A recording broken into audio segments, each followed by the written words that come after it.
အားလုံးပဲမင်္ဂလာပါရှင်ညီမတို့ရဲ့ဝင်းရ electronic မှာအခုဆိုရင် Oppo ကနေအသစ်ထွက်ရှိထားတဲ့အားလဲခံတဲ့ refresh rate လည်းများတဲ့ Oppo ကအသစ်ထွက်ရှိထားတဲ့ Oppo A6H လေးနဲ့မိတ်ဆက်ပေးပြပါရှင် Oppo ရဲ့အသစ်ထွက်ရှိထားတဲ့ Oppo A6H မှာဆိုရင်ဘာတွေထူးခြားသွားမလဲဆိုတာကိုညီမတို့တစ်ချက်လောက်ကြည့်ရှုရအောင်နော် setting ပိုင်းမှာဆိုရင်ညီမတို့ Color OS ရဲ့15ကိုသုံးထားပြီးတော့သူ့ရဲ့ setting about device ထဲမှာဆိုရင်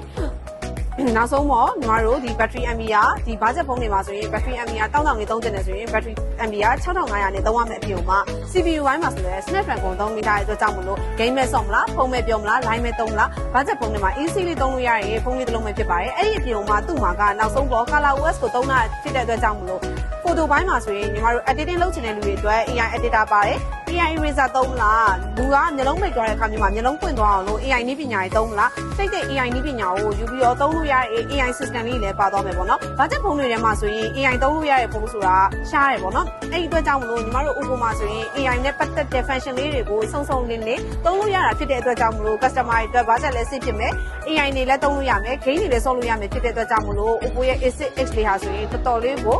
ဒီ function လေးပို့ဆောင်သွားတဲ့ဖုန်းလေးတစ်လုံးပဲဖြစ်ပါရဲ့ရှင်။ပြီးတော့အထဲမှာဆိုရင်ညီမတို့ရဲ့အားသွင်းမြန်တဲ့ Oppo ရဲ့ Super View G fast charger လေးပါမယ်အဲ့ဒီပြုံမှာအသွင်းကျိုးတွေအသွင်းကောင်းတွေပါရုံနဲ့မဟုတ်ပဲ customer တွေအတွက် cover လေးကအစား Oppo ဘက်ကနေပြီးတော့အမိုင်စားလေးထည့်ပေးထားဖြစ်တဲ့အတွက်ကြောင့်မို့လို့ Oppo big fan တွေအတွက်လုံးဝဝီးမိုက်နေတဲ့ budget ဖုန်းလေးဖြစ်ပါတယ်ရှင်